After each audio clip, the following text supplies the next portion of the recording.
praises to the Most High God of Abraham, Isaac, and Jacob, and peace to everyone joining me on this program. This is the Fountain of Israel's Bible Studies program. And as always, it's an honor for me to stand before you on the Lord's holy Sabbath day. Now, before we get started into our lesson, let me remind you to like, share, comment, and subscribe. And by all means, tell a friend to tell a friend to tell a friend. And while you're at it, please smash that notification bell because I do not want you to miss any of our lessons.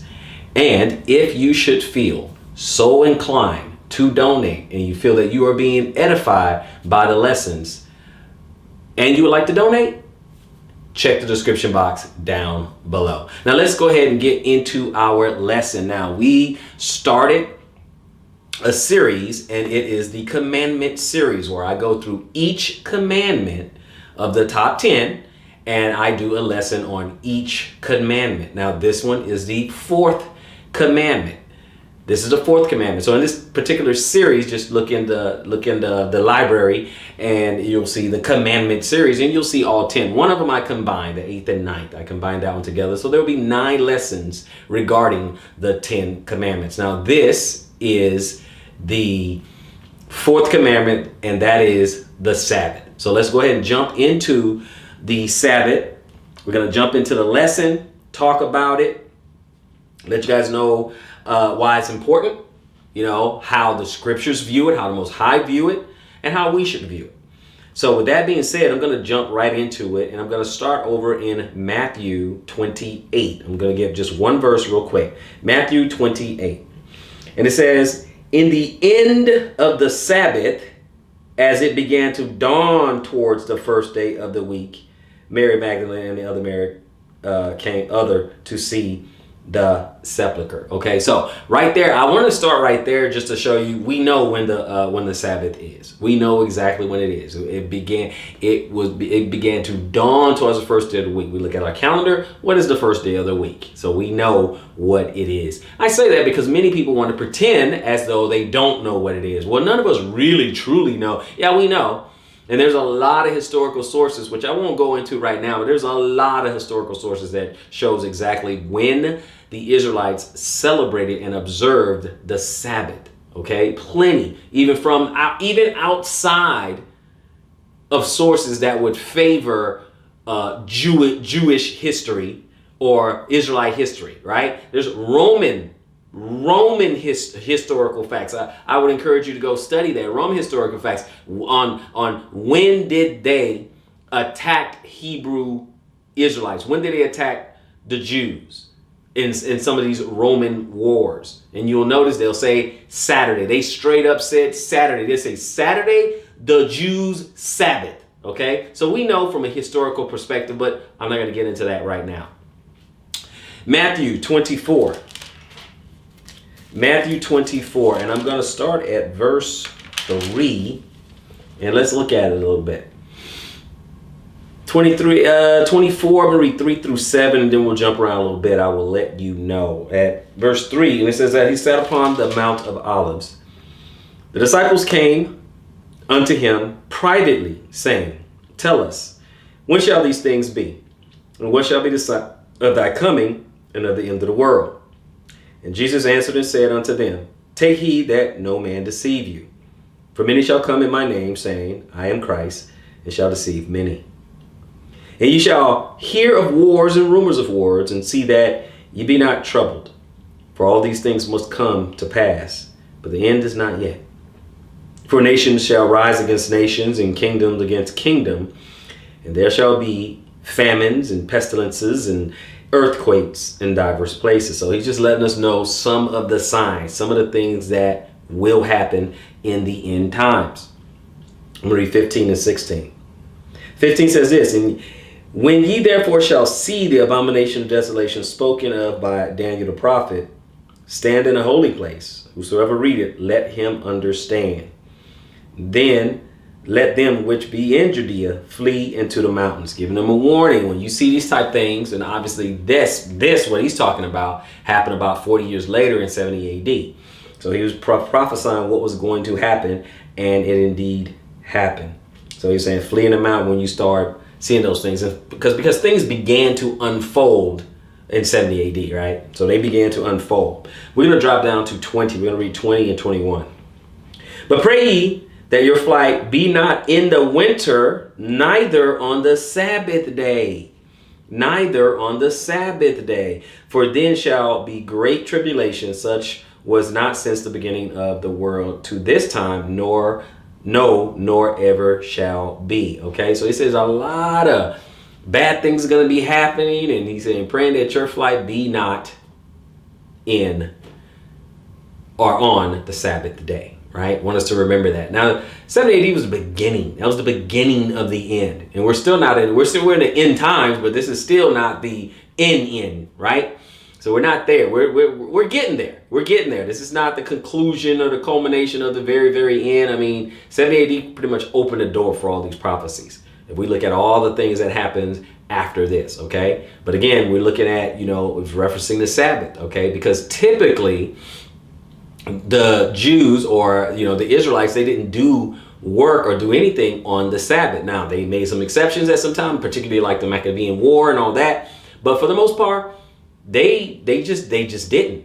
Now their enemies, the Grecians and the Romans, they figured it out. They started saying, wait, these guys, they don't do anything on the Sabbath. They don't. And so they started attacking them on them. So that's how they were, got the upper hand a lot of times in these wars. And obviously the Most High allowed that as well.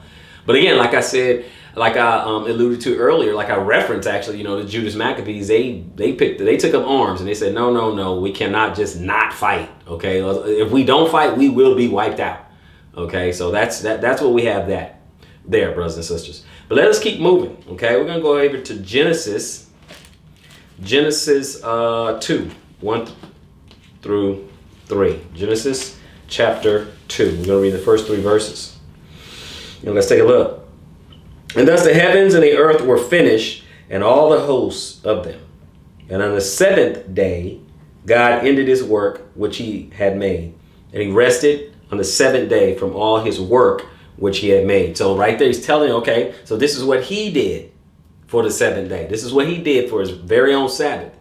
And I'm pointing this out because he sanctified, set apart this 7th day before there was an Israel. Before there was, the 10 commandments, particularly this 4th one. He did this before that. And I say that because many people want to use the excuse of, well, this is just for the Jews. A lot of people, well, we don't have to do this. But then you keep Sunday. I don't understand. If you're going to keep a day anyway. Now, some of you guys who don't keep anything, okay, fine. That's a completely different argument. You just don't keep anything. For those who believe, well, we're not under the law. At least they're consistent. Okay, I'll give you that. At least they're consistent in that concern. But remember, all the laws, all the 10, all that, you have to be consistent in all that. Don't keep the Sabbath? Okay, cool. Don't keep it on Sunday either. Don't keep it at all, right? Somebody sleeps with your wife, then that's okay too, because we don't have to keep the law. That is not a criminal crime. You see how absurd it becomes? But you're going to meet a lot of people who say, oh, well, we don't have to do that. That's not important. We're not under that old law. You're not under the moral law? Are you sure about that? Because we can go from ridiculous to sublime. We can just keep going.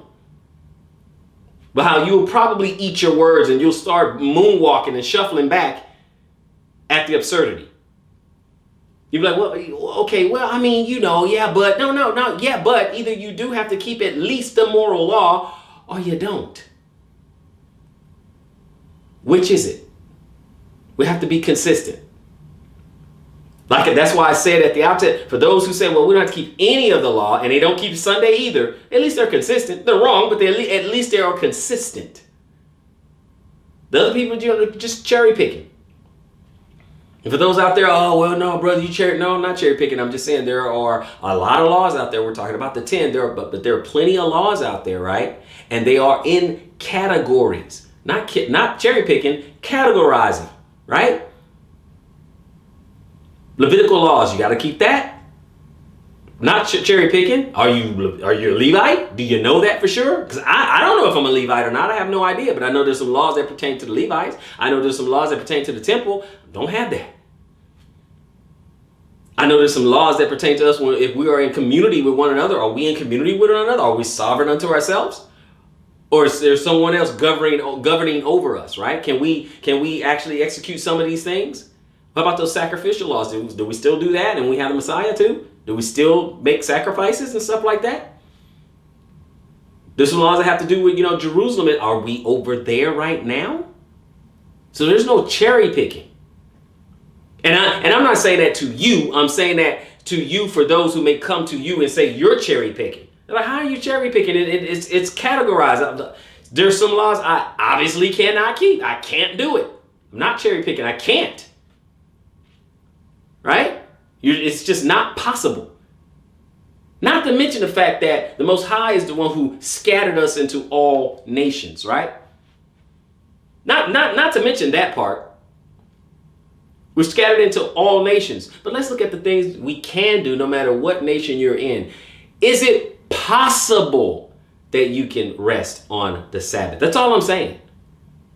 Is it possible? Meaning, if someone's going to come kick down your door and say you were committing a crime for resting on the seventh day.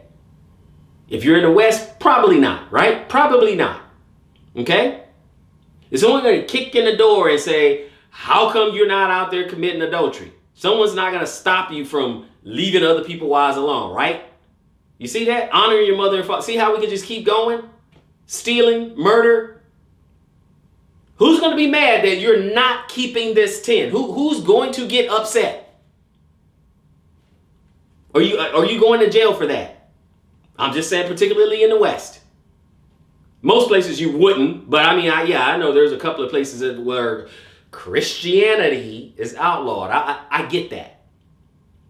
But chances are, if you're watching this, you're in the West. I see my analytics. So, what is the excuse? I'm just talking about the 10. I'm not even getting into other stuff. I'm talking about the 10. Let's keep going. I'm saying that because, you're going to have some people out there and they will get absolutely absurd. Absolutely absurd. Then they want to go to, you're supposed, according to Leviticus, if somebody does X, Y, and Z, you're supposed to stone them. And okay, why are you talking about the penalty for breaking the law? Now they're going into the penalty. Because the law isn't, stone someone that they die. That's not the law. That's the penalty. And so, no, we cannot exit. We cannot do we cannot do the penalty. But you want to know why? Because Israel does not run this nation. Israel is not in charge. That's why. No Sanhedrin, no council, no priesthood, no high priest, no nothing. No judges, no nothing. You don't have a Israel judicial system to mete out punishment to mitigate these matters. We don't have any of that. That's why. I'm just giving you ammo for those who will approach you and say, well, how come you don't? That's them playing games. That's them. They're just playing games. They want to go to those. You got to, the commandments are categorized.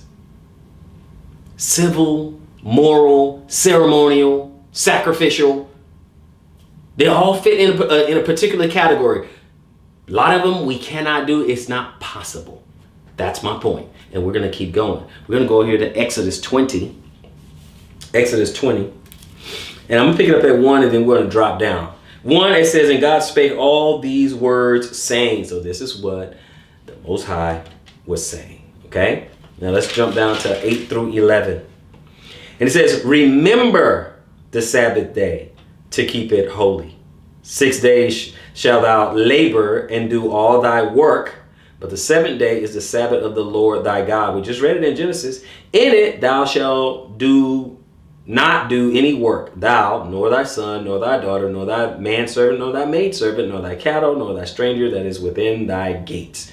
Now, it says, remember, right? We're going to go Exodus 20. I want to look at it in the Strongs, because what throws people a little bit, even though he described and prescribed, we did it in Genesis, okay? We took a look at it. Okay, so that's description. He did 7 days. He didn't do no work. Then he prescribed what we should do, right? But that's okay. Let's take a look.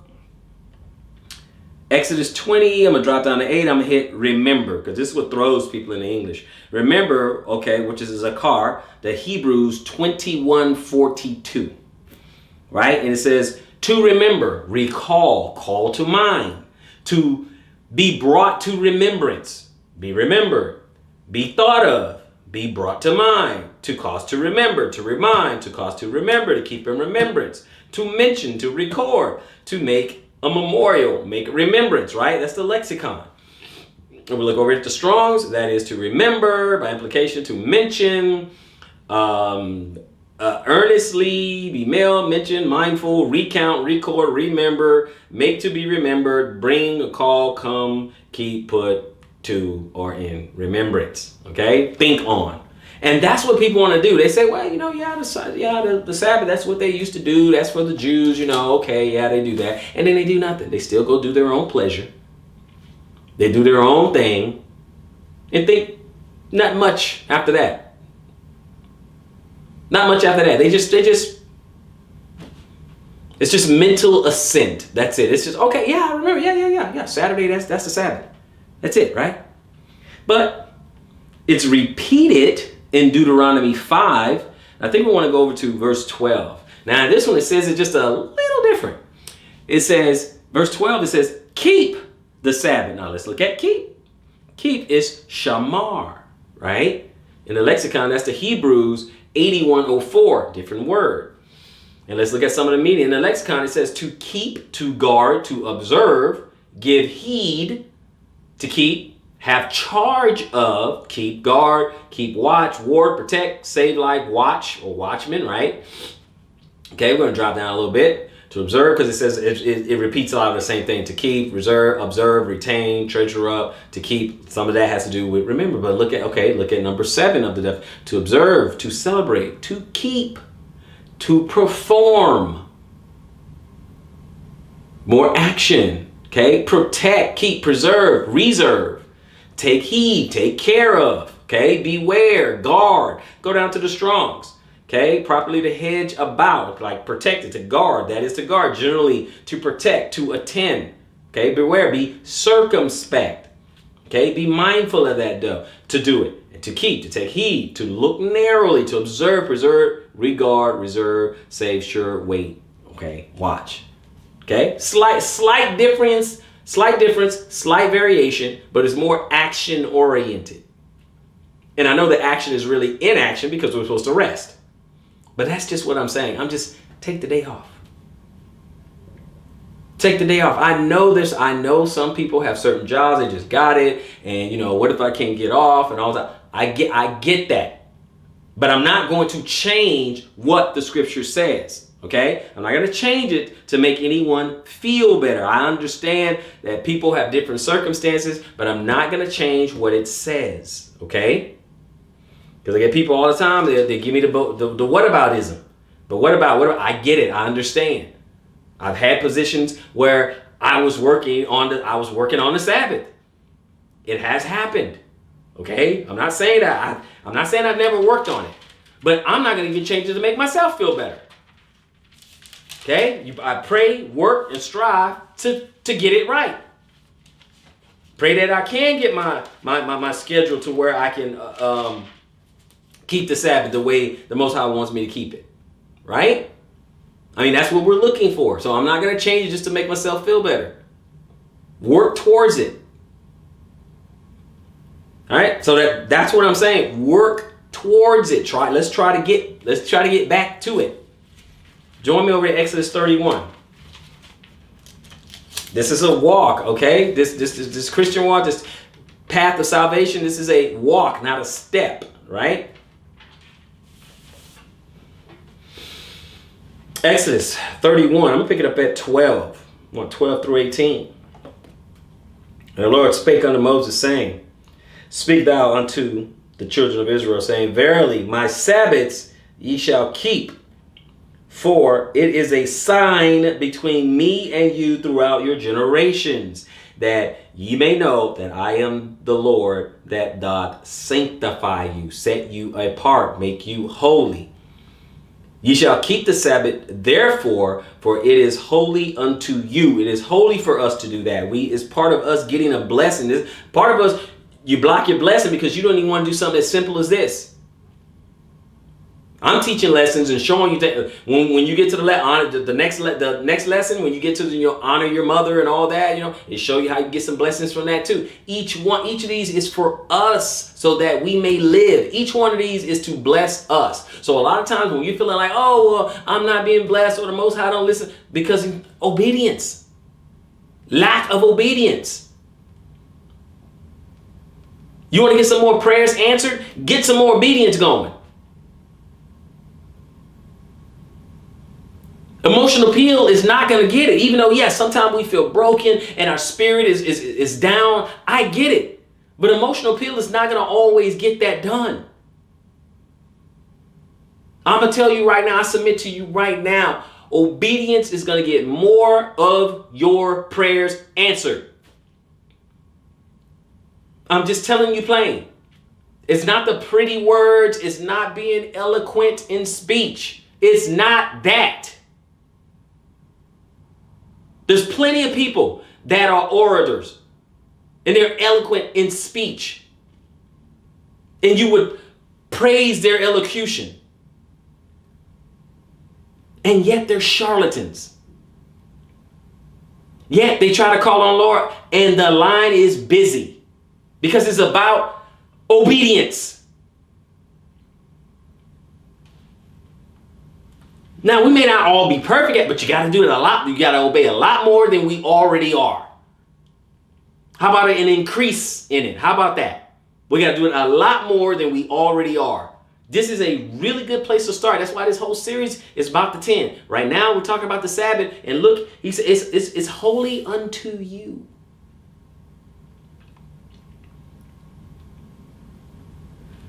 "14, you shall keep the Sabbath, therefore, for it is holy unto you. Every one that defileth it shall surely be put to death. For whosoever doeth any work therein, that soul shall be cut off from among his people." So he was setting an example early on in this. Okay, in the implementation of this. 15, 6 days may work be done, but in the seventh is a Sabbath of rest, holy to the Lord. Whosoever doeth any work in the Sabbath day, he shall surely be put to death. Now, again, we're not in our land. So guess what? The penalty, because everybody want to talk, they always, when they want to get you away from the law, when they want to get you away from the covenant, they always talk about the hard stuff, or they default to the penalty. That's the penalty. Are you in Jerusalem? Do you have a high priest? Are you in the Levitical priesthood? So we can't carry out this punishment. Okay? So we can't carry that out. But if the Most High wanted to, could he not strike you down if he wanted to? And yet he doesn't do it. So it don't matter if you're in Jerusalem or not, right? I mean, he could do it if he wanted to, right? So let's just be thankful that he doesn't do that, and be thankful that we're living in his grace. And that doesn't mean you got all the time in the world. His grace is not forever. There's a time where probation will close. There's a time where it's going to be too late.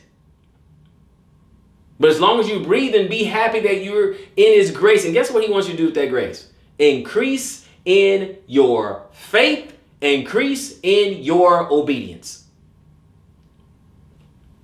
I guarantee you he wants that. I guarantee you. I guarantee you that's what he wants. That if we read through this Bible, I guarantee you he wants you to be obedient. And he wants you to be faithful. Any objections? Let's keep going.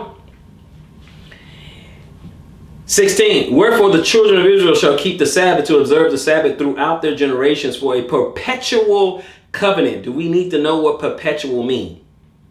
But let's look how important this is. 17, it is a sign between me and the children of Israel forever. For in 6 days the Lord made heaven and earth, and on the seventh he rested and was refreshed. And he's just showing us, it's not that he actually needed it, but he was just showing us, being a leader by example. 18, and he gave unto Moses, when he had made an end of communing with him upon Mount Sinai, 2 tables of testimony, tables of stone, written with the finger of God. So he was just jotting it all down, give it to Moses so Moses can give it to the people. This is important. I'm just showing you why it's important, brothers and sisters. Let's go on to Isaiah 56. Let's go on over to Isaiah 56. And we're going to read the first 8 verses once we get there. Meet me over in Isaiah 56.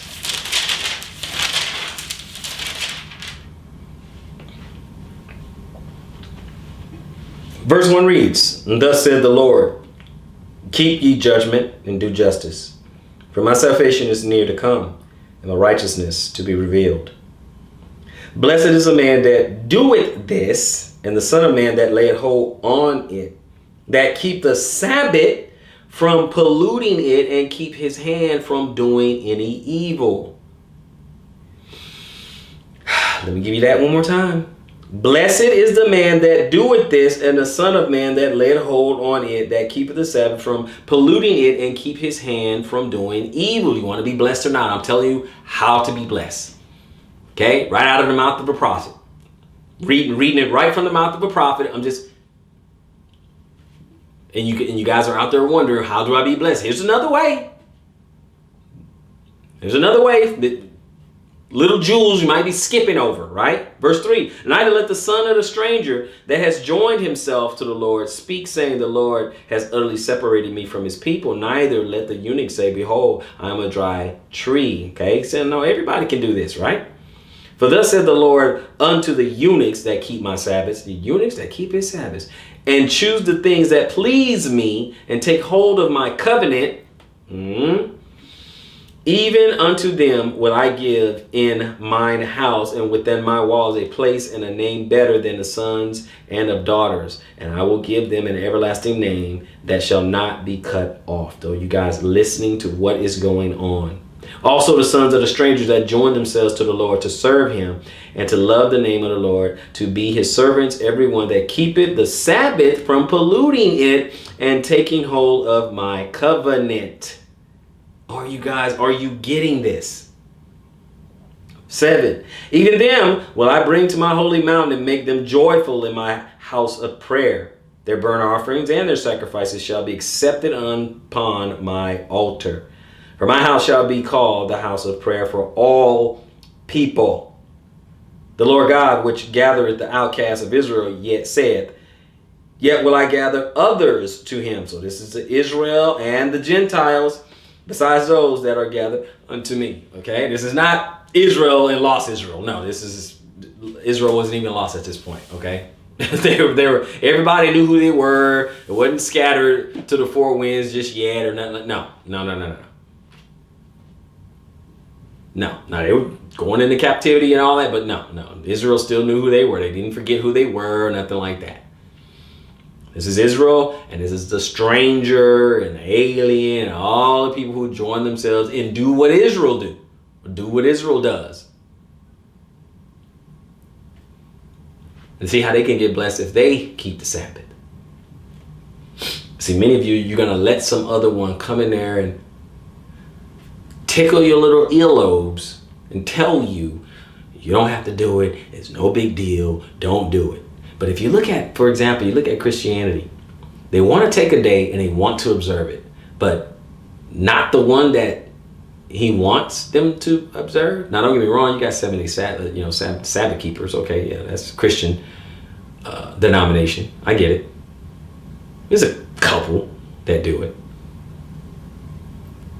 But by and large, if you look at the Protestants and particularly the Catholics, they do not keep the Sabbath, and yet they keep a day. Why not the Sabbath? That's my question. That's the question you should be asking them.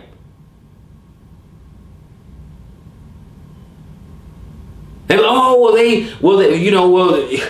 the Sabbath changed, but they can't show you nowhere in the Bible where it changed. They can show you nowhere in the Bible where it changed from the 7th to the 1st. Nowhere. They cannot. I've looked. People have looked. So so you need to ask them. Okay, wait a minute. So if we don't have to keep the Sabbath, and yet you guys are keeping a day holy, namely Sunday or the first day of the week, then why are we keeping that holy? Why are you keeping that at all? Why keep any day? Because I've seen some people, they try to be, a little slick. You'll have a little subterfuge, a little guile. Particularly when they respond. They say, oh, well, yeah, I keep Saturday.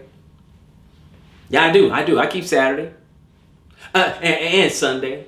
And Monday. And Tuesday. They're trying to be so, I keep every day. Every day is a Sabbath now. No. That's just a slick way you still keeping Sunday. It's cute, but that's a slick way you just keeping Sunday. You really think the Most High, a guy, someone, an entity, a spirit, a God,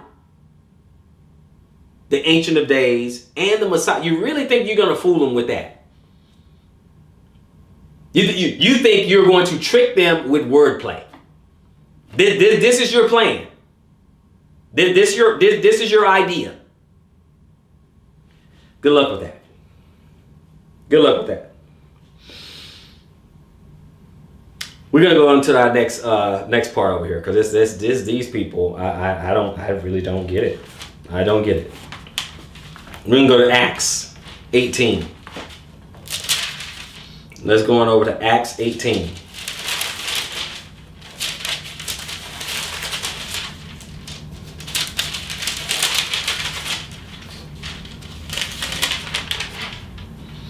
We're going to read the first 4 verses in Acts. Verse 1 reads, "And after these things, Paul departed from Athens and came to Corinth, and found a certain Jew named Aquila, born in Pontus, lately come from Italy, with his wife Priscilla." Aquila. Did I say Aquila? Anyway, and his wife Priscilla, because they, Claudius, had commanded all Jews to depart from Rome, and came unto them. And because he was of the same craft, he abode with them and wrought. For by their occupation they were tent makers. And he reasoned in the synagogue every Sabbath and persuaded the Jews and the Greeks. And he reasoned in the synagogue every Sabbath and persuaded the Jews and the Greeks. So much for that verse where, and upon the first bit of the week, Paul broke bread and all that. Well, he's still talking to Jews and Greeks on the Sabbath. They didn't change. I wanted to do that because it was after the life, death, resurrection of the Messiah. That's why I wanted to point this part out. This is after that. And they're still observing it over and over and over. And we're not done. We are not done. We're going to drop back to Acts 13. Okay? We're just getting started. Go to Acts 13 and 13, right? 13:13. It says, "Now when Paul and his company loosed from Paphos, they came to Perga and Pamphylia, and John departing from them returned to Jerusalem. But when they departed from Perga, they came to Antioch and Pisidia, and went into the synagogue on the Sabbath day and sat down." On the Sabbath day and sat down. "And after the reading of the law and the prophets, the rulers of the synagogue sent unto them, saying, Ye men and brethren, if you have any words of exhortation for the people, say on." So if you have anything to say that's going to, exhort the people, or exhortation, words of exhortation, I should say, for the people, go ahead and say, go ahead and speak your piece, right? And then 16, Then Paul stood up and beckoning with his hands, saying, Men of Israel, and ye that fear God, give audience. So listen to me, right? Listen up, right? That was in 16. Now, he began to speak, talk to him and all that, right? Now, we're going to jump down to 42 through 46. Verse 42, and it says, And when the Jews were gone out of the synagogue, the Gentiles besought that these words might be preached to them the next Sabbath. Wait a minute. The Gentiles, for those, we're not Israelites and all that. Okay, cool. Got it. Got it. But then it says, the Gentiles. Okay, so now that's you. So you Gentiles, right? And it said the Gentiles that the words might be preached to them the next Sabbath. How come they didn't just say tomorrow on Sunday? Just say, hey, Paul, we don't do the whole Sabbath thing, but we do want to hear what God has to say. Can we do this tomorrow? But no, they just said, okay, we'll come next Sabbath. Look, was this not the perfect opportunity? Let's read a little bit more. Now, when the congregation was broken up, many of the Jews and religious proselytes followed Paul and Barnabas, who, speaking to them, persuaded them to continue in the grace of God. So they didn't do anything wrong. And look what happened in 44. And the next Sabbath day came almost a whole city together to hear the word of God. The next Sabbath day came so they can hear the word of God. But when the Jews saw the multitude, they were filled with envy. So the Jews were wrong. They were filled with envy and spake against those things which were spoken by Paul, contradicting and blaspheming. Not Paul contradicting and blaspheming, the other Jews, because they didn't want the Gentiles to hear this. And it was still being done on the Sabbath day. In 46, then Paul and Barnabas waxed bold. They were brave. They stood up, chest out, 10 toes down, and said it was necessary that the word of God should first have been spoken to you. But seeing you have put it from you and judge yourselves unworthy of the everlasting life, lo, we turn to the Gentiles. Okay, y'all didn't want to hear. We want to speak to you guys first. Tell you what thus says the Lord first. But you don't want to hear it. You put your hands in our face. You gave us your backsides to kiss, and you don't want to hear it. Okay, fine. We're going to go to the Gentiles. But notice they did it Sabbath after Sabbath after Sabbath after Sabbath. This is after Christ already ascended. And they're still doing it on the Sabbath. And even when they switched and started talking to the Gentiles, it was still being done on the Sabbath. Go to Acts 16. Go to Acts 16. We're going to go over here to 12. Acts 16, 12.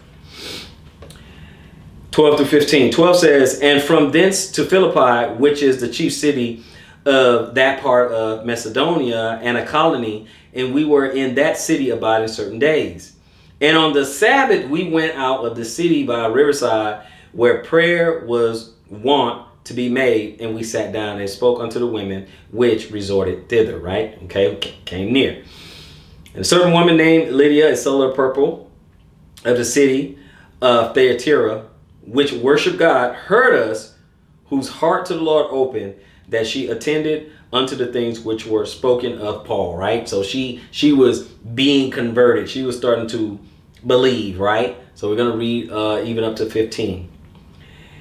And when she was baptized in her household, she besought us, saying, If ye have judged me to be faithful to the Lord, come into my house and abide there. And she constrained us, right? So she really wanted them to stay. Say, if you feel like I'm worthy and you feel like I'm really trying to get this, please come to my house, right? Come stay with me. I got a place for you guys to lay your head, right? We can go to Acts 17, first 3 verses. Acts 17. Now, when they had passed through Amphipolis and Apollonia, they came to Thessalonica, where was a synagogue of the Jews. And Paul, as his manner was, went in unto them, and 3 Sabbath days, 3 weeks, 3 Sabbath days, reasoned with them out of the scriptures, opening and alleging that Christ must needs be suffered and risen again from the dead, and that this Jesus whom I preach unto you is Christ, is anointed. And Yeshua is the anointed, right? But he did this for 3 Sabbaths. I'm just doing this so you can see that for over and over and over and over, they just kept on doing it. And I kept just moving forward into, I started when I got there, I started in 18, but I went back to 13 and I went to 16. Now I'm in 17. Now I'm going to go to 20. Moving forward. It just kept on doing it. It's just over and over. You know, when we were in grade school, we were in elementary, we had tests that they would show us a certain pattern, and the teacher wanted to see if we had pattern recognition. I'm doing the same principle right now. Because some people say, well, you know, I don't see in the New Testament where they kept the Sabbath. And yeah, you do. Yeah, you do. Are you paying attention? We do see that they kept the Sabbath. And they kept doing it.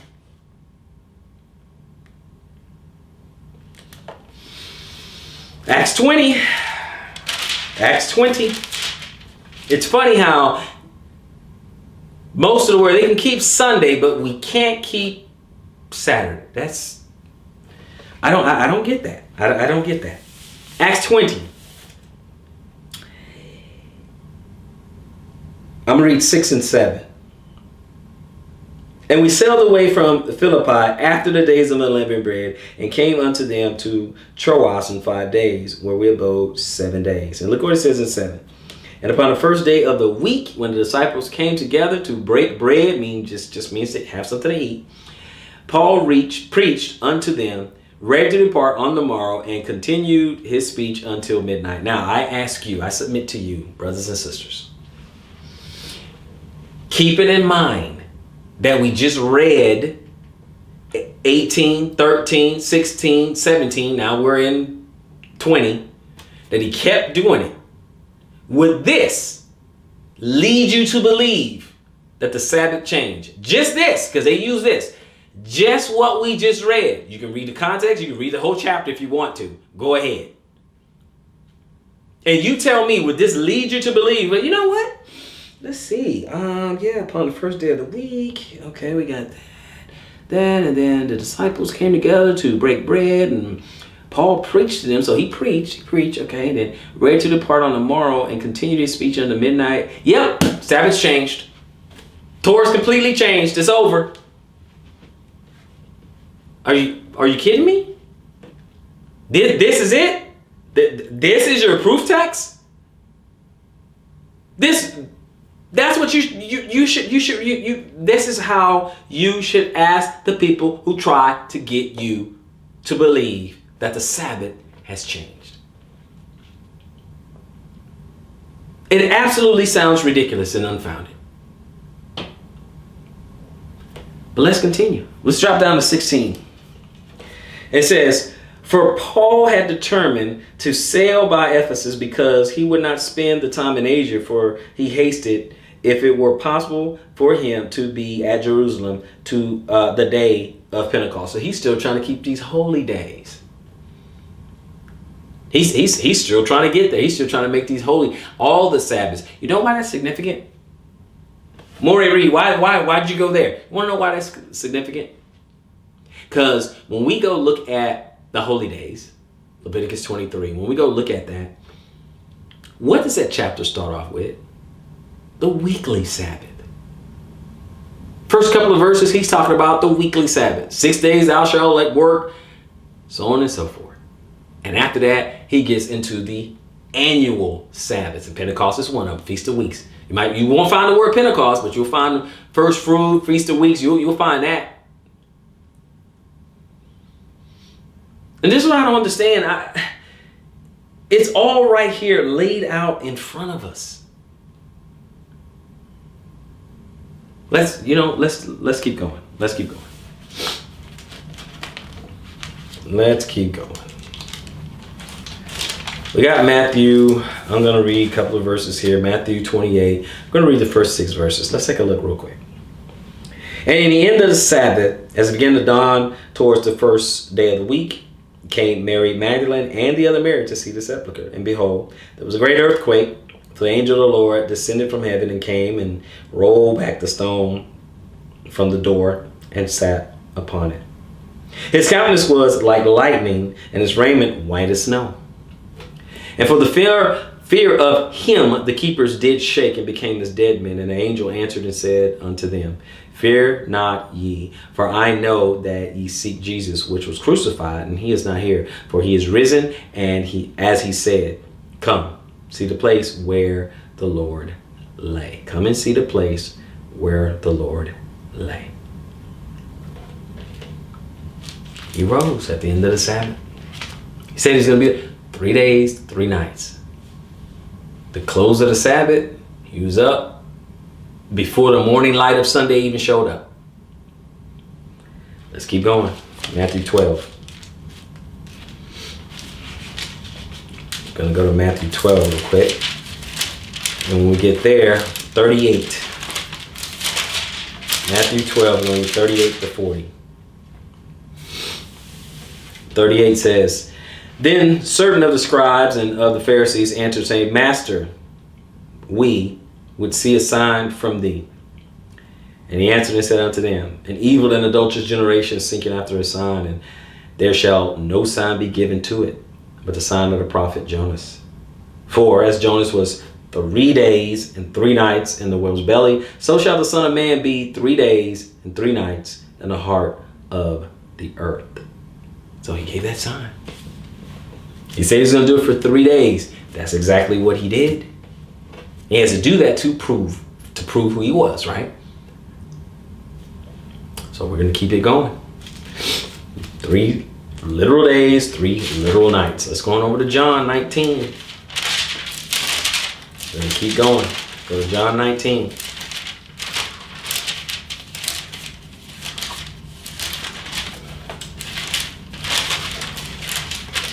And when we get there, we want 30 and 31. John 19, 30 and 31. And when Jesus therefore had received the vinegar, he said, It is finished. And he bowed his head and gave up the ghost.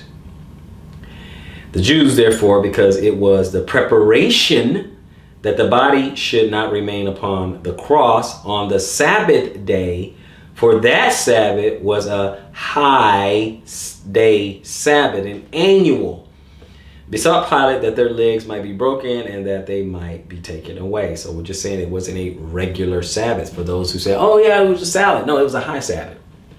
Okay? Talk about Passover. Then 3 days, 3 nights. And when you keep reading a whole nother Sabbath, the weekly one came after that. That's how we get our 3 days and 3 nights. We're going to keep it going. We're going to keep it going.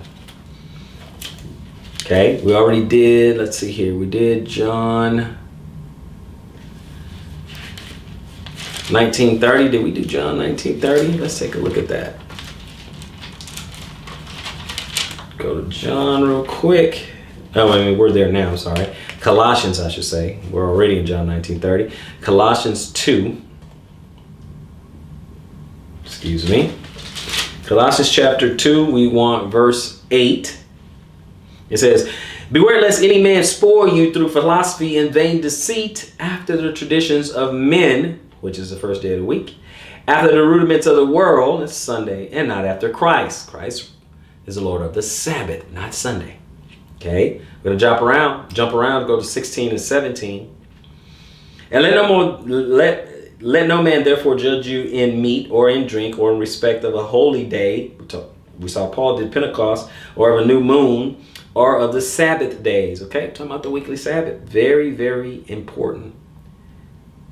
But why is it important? 17. Which are a shadow of things to come, but the body is of Christ, which foreshadows what is coming. Because this weekly Sabbath is a symbol of the holy day Sabbath, that time of ingathering, that time of rest. It symbolizes that, right? Very important. Not to mention, It's a sign between you and the Most High. Anytime you observe the Sabbath, anytime you and we observe that Sabbath, it's like shining the bat signal in Gotham, showing the Most High, I'm with you. It's me and you. Here's my sign. I'm showing you my sign. I'm with you. Flashing in the sky to him when you observe that Sabbath. Each time you doing, you throwing up that symbol. The Most High said it's a sign. Not me. Not you. He said it's a sign between me and you. You're saying, I'm observing it. I'm observing it. I'm doing it. I'm keeping it. I'm resting today. I'm not doing a whole lot. I'm reading a book. I'm learning your word. I'm with my family. We're eating some snacks. We're talking about the things of God. We're watching a couple of movies. We're just relaxing. We're just having a good time, rejoicing. Thank you for giving us this day of rest. That's what we're talking about here, brothers and sisters. Let's go on back to Deuteronomy 16.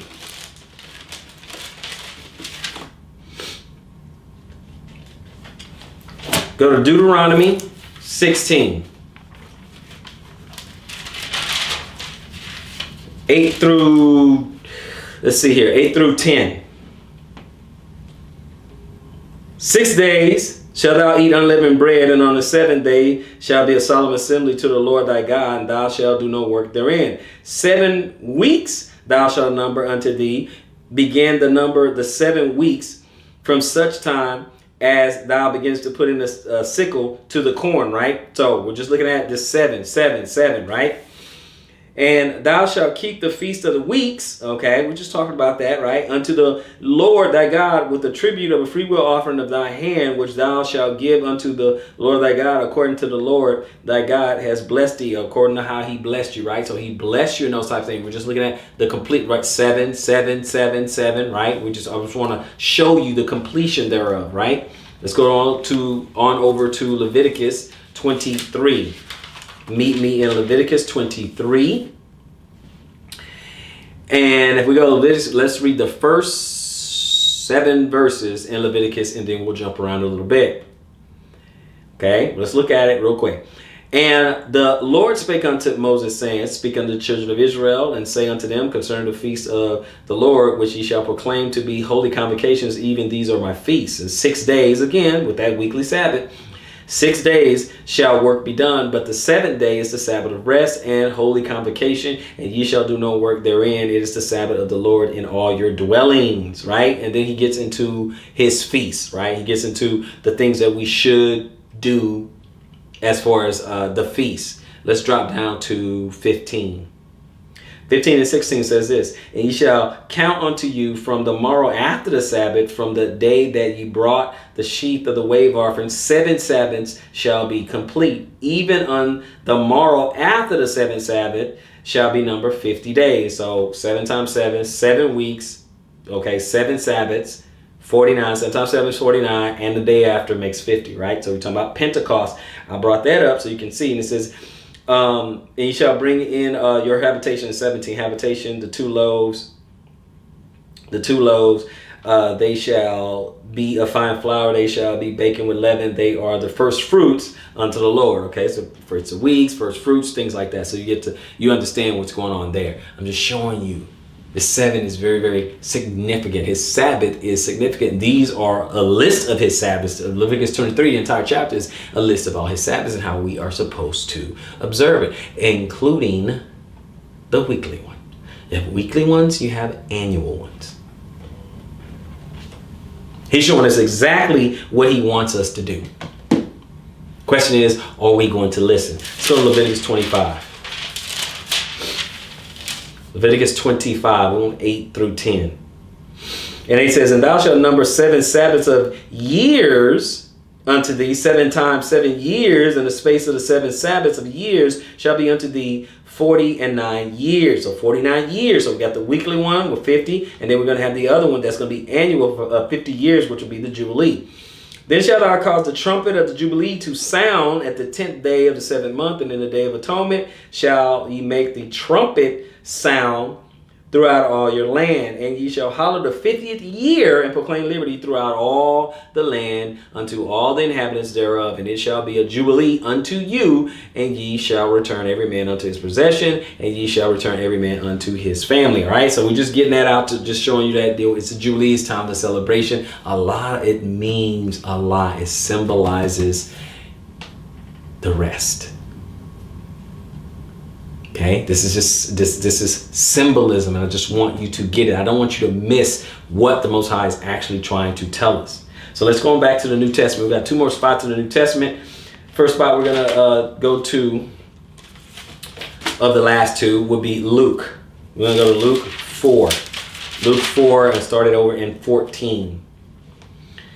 14 to 16, it says, and Jesus returned in the power of the Spirit into Galilee.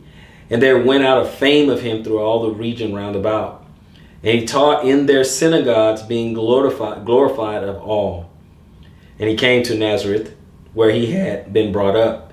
And as his custom was, he went into the synagogue on the Sabbath day and stood up for to read. Much like what we do now. Much like what I do every week. We stand up and we read.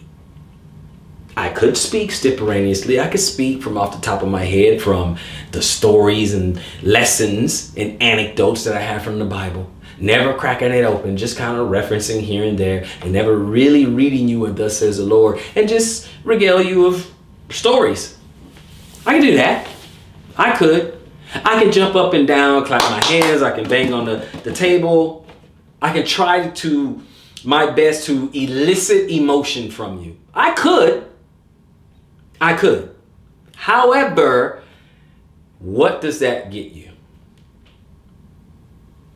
What do you learn? What do you gain from that? What do you get from showmanship? Are you being edified? I understand there's an entertaining component to this. I understand that when we are dispensing this knowledge, you can put it in a way that is palatable. You can put it in a way that is engaging, attention grabbing. And I admit sometimes I would endeavor to do that. But my goal is never to sell you sizzle without any steak. I've got to give you the meat and potatoes, not just the sizzle and the smoke. I got to give you what thus says the Lord, or else we're wasting each other's time. And since I try to specialize in presenting my message within an hour, thereabouts, I want to make it impactful. So let's continue. Let's go to our last place real quick, and we will close it out. We're going to go over to Hebrews 4, and let's read the first 9 verses, and we'll close out. And let us therefore fear, lest a promise being left us of entering into his rest, any of you should seem to come short of it. For unto us was the gospel preached, as well as unto them. But the word preached did not profit them, not being mixed with faith in them that heard it. For we, which have believed, do enter into rest, as he said, as I have sworn in my wrath, if any shall enter into my rest, although the works were finished from the foundation of the world. For he spake in a certain place of the 7th day on this wise. And God did rest the 7th day from all his works. And in this place again, if they shall enter into his rest. Seeing therefore it remaineth that some must enter therein, and they to whom it was first preached enter not in because of unbelief. Again, he limited a certain day, saying in David, today, after so long a time, as it is said, today, if ye will hear his voice, harden not your hearts. For if Jesus had given them rest, then would he not afterward have spoken of another day. There remaineth therefore a rest to the people of God. There remaineth a rest for the people of God. I hope someone has been edified by this message. This has been our series, The Commandments. This is the fourth commandment, the Sabbath. Now, before we get out of here, let me remind you to like, share, comment, and subscribe. Tell a friend to tell a friend to tell a friend. And while you're at it, please smash that notification bell, because I don't want you to miss any of our lessons. And if you feel so inclined, because you feel you've been edified by this message and would like to donate, check the description box down below. So, until next time, search the scriptures and prove all things. Shalom, Israel.